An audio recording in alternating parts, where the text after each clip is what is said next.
Moving on then, the larger section for today, we have the main instruction. The teachings on nakedly seeing the Dharmakaya luminosity, which would be Togao, through the self-introduction to awareness, which is trekcho, although we go in the reverse order of those. So this has two parts: the ground of cutting through, which is trekcho, to determine reality being consumed into primordial purity, and secondly, the introduction to the direct transcendence, which is Togao. So first, then, the ground of cutting through to determine reality being consumed into primordial purity. This has three parts: the introduction to cutting through, developing proficiency, and enhancing it. So the introduction to cutting through, first, set out a Ganachakra feast and Torma offering. After going through the stages of the lineage prayer, the teacher and all the students who should relax their minds and elicit clear awareness, vividly and openly perform the self-introduction, which is the next large paragraph there. K, fortunate ones, look into this naked self-luminous immediate awareness. Do not wander into thoughts. One-pointedly do not grasp. Do not become corrupted by accepting and rejecting hope and fear. In luminosity, there is nothing to grasp. In clarity, there is no outside or inside. Within vastness, balance is lost. In innate lucidity, there is nothing to grasp. Within obstructedness, all is pervaded. This naked, natural resting is the luminous nature of the mind. It is self-recognized as the nature of the unchanging Dharmakaya, the ultimate body of reality, or sometimes called the truth body. Sustain this great natural clarity without grasping. The immaculate, pure Buddha is the unchanging Dharmakaya. It is brilliant, vibrant, and vivid. It is like the cloudless autumn sky. Rest with unchanging stability like a mountain. Rest with unwavering clarity like an ocean. Rest beyond fixed dimensions like space. Rest within everything dwelling as a state of awareness. Rest within everything arising as the radiance of awareness. Rest in the pure discrimination of all mental moving and abiding as being the radiance of self-awareness. Wherever birds may fly, they do not leave the sky. So too, rest within the unchanging self-luminosity of awareness and all realities. So just let go and let be. So this is a good description. It's a little bit problematic in that it talks about basically letting go of all these things, and then it gives you a plethora of examples or analogies and so forth to relate to. So it's always the big challenge when it comes to talking about the ultimate. How do you talk about the ultimate, which is beyond words, in a way that is meaningful? It's the traditional argument between the Shintong and the Prasangika about can we say anything about this or not, and if we do, is that going to itself become a problem? So we have to be careful about these things. It, I think, provides some indication of what's going on, but we have to be very careful about getting attached to that, okay? And believing it too literally, and just kind of let it go, get an idea of what it is, then let it go. As Mipam Rinpoche would say, it's okay to use these things to help get a sense of what it is, but when you do the practice, let go of it. Thus apply this introduction. And then the second part, developing proficiency in cutting through. This has two parts: developing proficiency in the state of concentration and self-abiding, and developing proficiency in the display of the primordial wisdom of self-radiance. So looking at the first one of those, it too is then further subdivided into two parts. And so the first one is recognizing the concentration of self-abiding. Sit in a cross-legged posture without moving the eyes, look slightly downward. When the mind is in a state of clear non-conceptuality, unwaveringly gaze directly ahead. So we start basically, with shamatha. We're looking down in the traditional shamatha approach. But once you've established some stability of that with non-conceptuality, so you're not thinking about things, then you raise your eyes up to straight ahead. Even though that previous state of clear non-conceptuality might fall apart, thoughts might arise, understanding that conceptual sensations and clinging to memories and thoughts has no antidote. These are ultimately self-luminous and free. So in the Dzogchen point of view, when things do come up, those too are natural and they are part of the mind. Okay? They are self-luminous and free. They have no inherent nature whatsoever. The ground thus arises as one continuity. This should be understood as the self-abiding concentration of awareness.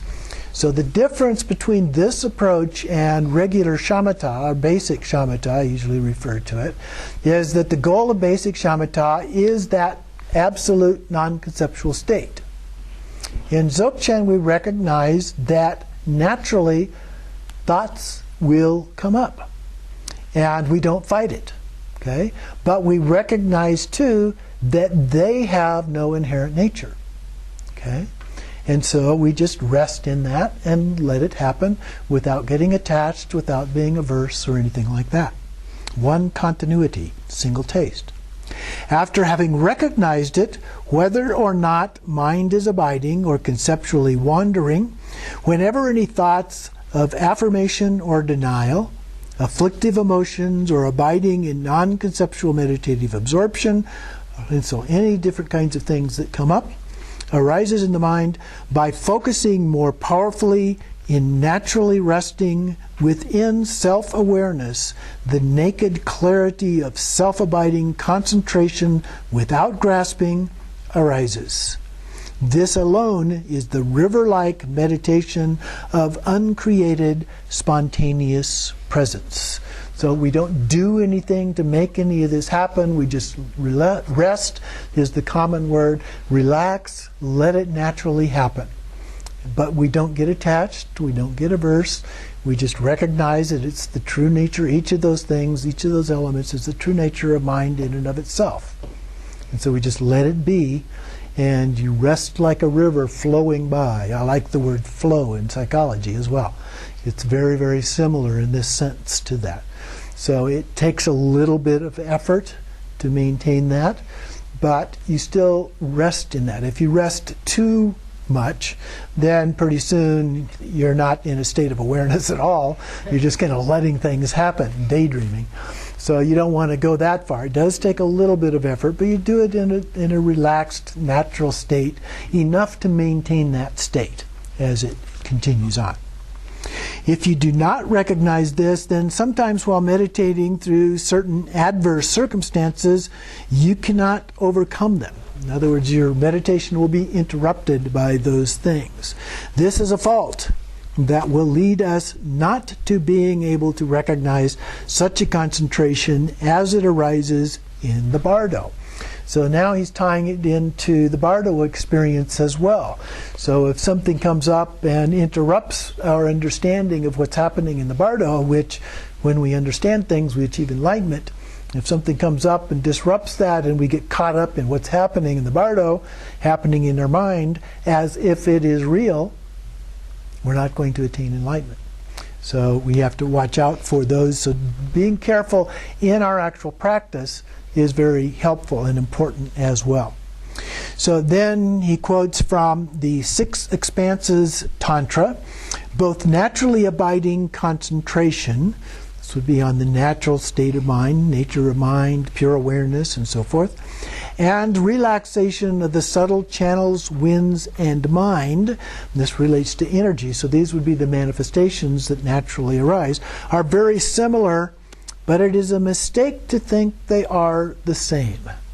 it's kind of a both and. You recognize that they are different from each other, but at the same time, they are of one taste. They both have the true nature is the same in both cases. Okay? Then the key point of this teaching is the difficult way to abide. This key point is the difficult way to abide. It is the understanding of naturally resting that comes from the blessing of the self-arisen Padmasambhava. So we do it without any grasping. There's this river-like flow that goes on, but we stay there. We have enough of a concentration to stay there and let it happen on its own. Secondly, so then he just elaborates a little bit on this. We have the teaching on the method of mixing evenly resting and post-meditation. Now, we often talk about this, that meditating is not about being a great meditator. It's training for getting up out of meditation. And so he's giving us some instruction on how to make that happen, how to make it work. Once you have attained some stability in that state, rise up from sitting and successively train in the poses of the wrathful deity, striding hero, and leaping lion. Now, we actually did these before as a part of our practice. So first, for the pose of the wrathful deity, when you are sitting still without leaving the state of concentration, stand up. Your right leg is drawn in, your left leg outstretched. Send your gaze far out and then bring it back, mixing this with concentration. Then, once that is stable, there is the pose of the striding hero. Without losing the state of concentration, walk slowly about, striding without deliberation. Once that is stable, there is the pose of the leaping lion. Without losing the state of concentration, move with great energy and leap far. Move slowly and crouch on the ground. Instantly stand up and make noise. So those are the three poses. And previously we studied these in the context of Korde Rushin as a part of the preliminary practices.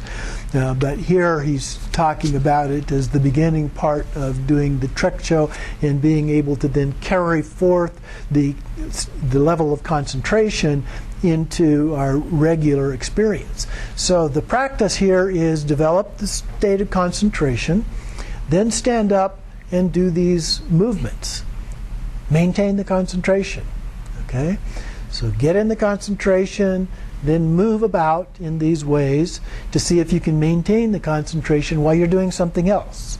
That's good practice for everyday life. Okay? Now, we're probably not going to be jumping around like a lion, but we get up and we do things, right? And so the idea is to be able to stabilize the concentration well enough that we can get up and we can wash the dishes or vacuum the floor or write a report or whatever else it might be that we are engaged in.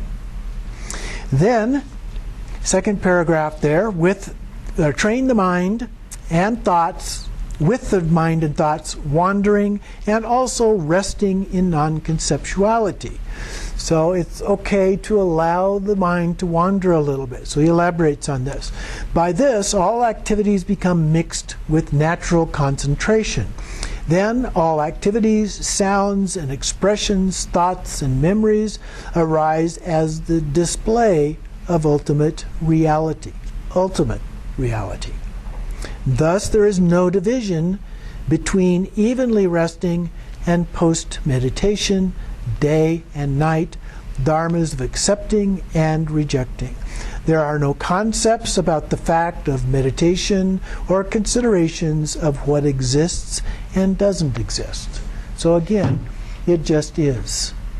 We let go of it, we let it be, we recognize, yes, there is a difference between the two, but at the same time, they're both the same to the extent that they are none other than the nature of our mind.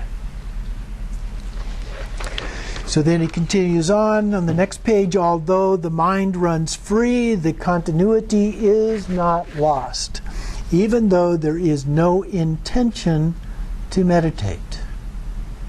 Okay, so as we go about doing our other activities, we're not doing it with the intention to meditate. We're just staying stable in this continuity of concentration as we do it without being attached to anything. So still you are not separate from meditative absorption. We carry the meditative absorption or meditative equanimity along with us. This is the realization of the enlightened mind of being consumed into reality. This is the realization of transcending, accepting, and rejecting, virtue and non-virtue. This is the realization of how the view, meditation, conduct, and fruition have no benefit nor harm. Again, they're just words, just labels. Thus, you will naturally abide as a yogin of the continuous river of non-meditation. So, oftentimes in Dzogchen we talk about non-meditation. That it's a practice of non-meditation. So that's what is being described here. But we still do some formal meditation as a practice for helping us sustain that sense of equanimity, meditative equanimity, as we go about doing other kinds of things. So some formal practice, but the focus is on the non-meditation. Or some flip it around the other way. Everything becomes meditation. So you can look at it either way, really talking about the same thing.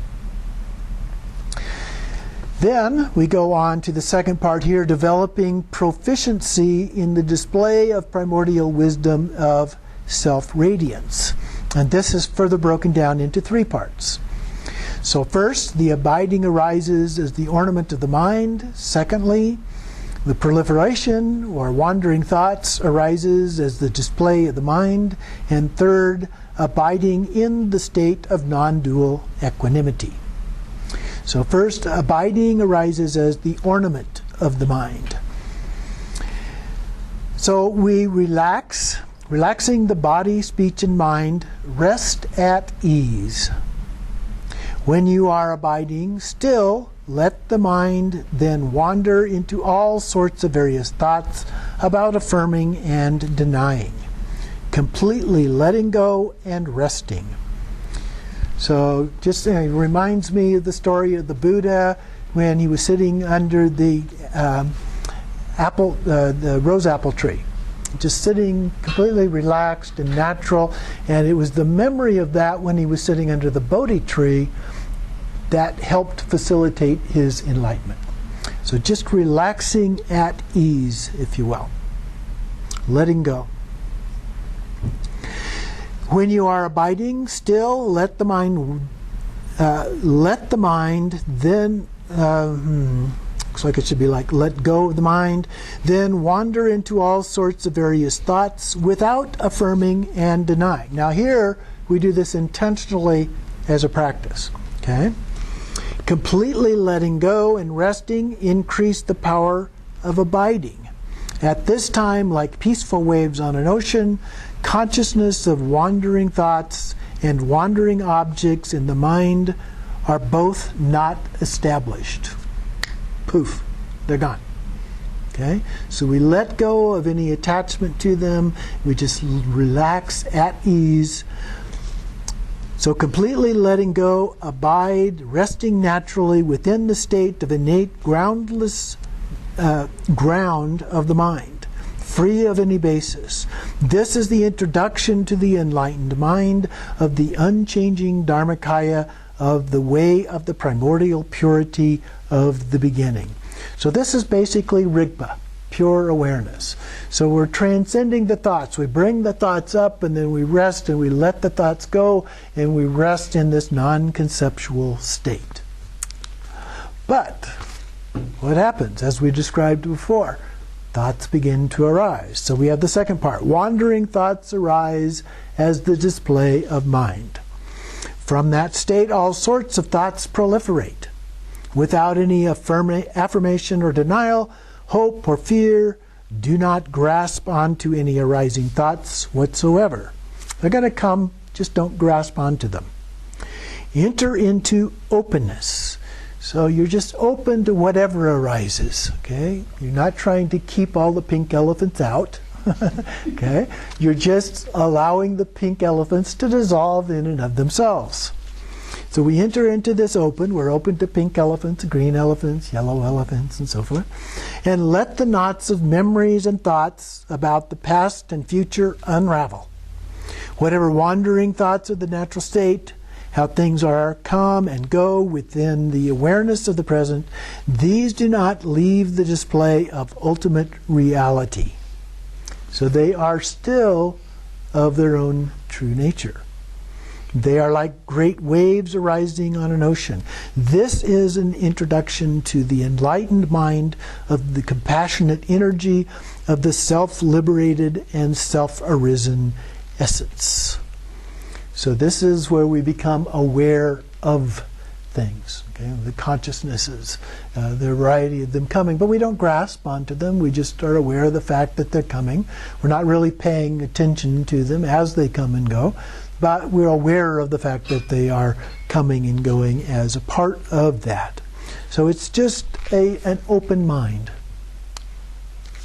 The third part then is abiding in the state of non-dual equanimity. Wandering thoughts, that's part 2 there, and the abiding mind, that's part 1, are non-dual. When abiding increases, the turning of the eyes up, even though the mind might wander, by letting it rest or naturally rest within itself, you abide. So if thoughts come up, as you recall, even in shamatha practice, we would say, if thoughts come up, then you lower the eyes, actually, in that case. And if drowsiness comes, then we raise the eyes upward as a part of that. But here it says turning the mind, as abiding increases, turn the eyes up. But generally speaking, in Dzogchen, we look straight ahead. So we let it rest naturally within itself, and we abide there. When wandering thoughts increase, by completely letting go and resting without moving the eyes, you abide. Wandering thoughts and abiding mind are non-dual. So the first one was when the abiding increases, turn the eyes up, and then when wandering thoughts, we keep the eyes straight ahead.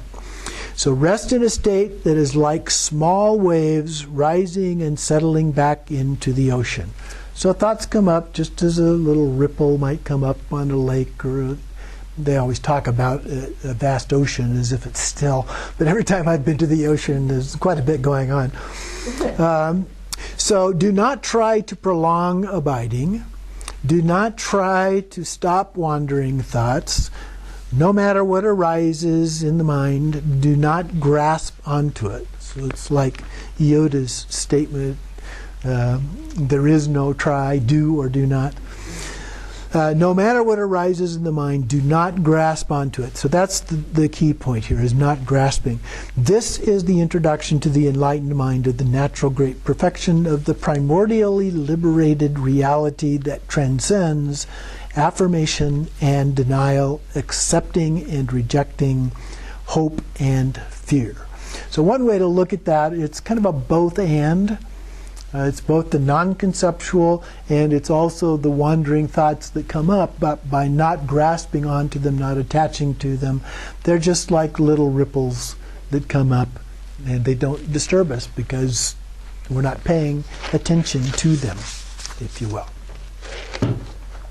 Continuing on the next page then, in that way, since all is self-arising, there is liberation in self-liberation.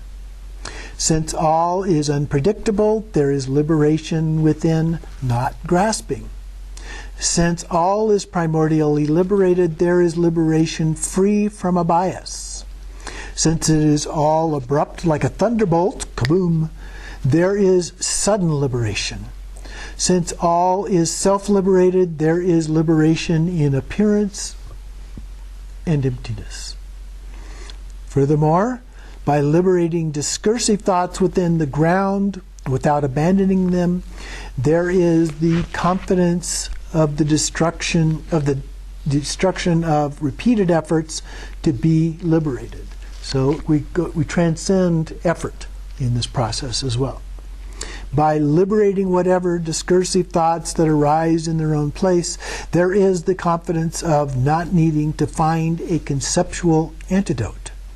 By liberating the 6 types of objects of the senses through seeing them nakedly, there is the confidence of being free of a consciousness that clings to a past and future. By knowing that good and bad are fully liberated, there is the confidence of being free from a bias of accepting and rejecting. In short, reach certainty about how the awareness of whatever arises is free from coming and going, and the nature that transcends both bondage and liberation. So we let go again of all of the concepts of the terminology and so forth as a part of that. And then that continues on into the indented verse here. That which is called the liberated natural mind does not pass from one thing into another. The mind is not liberated by anything. It is perfect in the ground without coming and going. You will find nothing through investigation. It has no characteristics. Since the ground is without a basis, it abides as luminosity and emptiness. As for this self-luminous abiding mind, since it is liberated through the key points, there is no bias. Since it is liberated from temporality, there is no basis to see. Since it is liberated without effort, there is nothing to strive for. Since it is liberated by itself, there is no antidote. Since it is primordially liberated, there is no ground for repetition. Since it is nakedly liberated, the field of vision vanishes. Since it is fully liberated, there is no effort. Thus be introduced. We'll take a short break.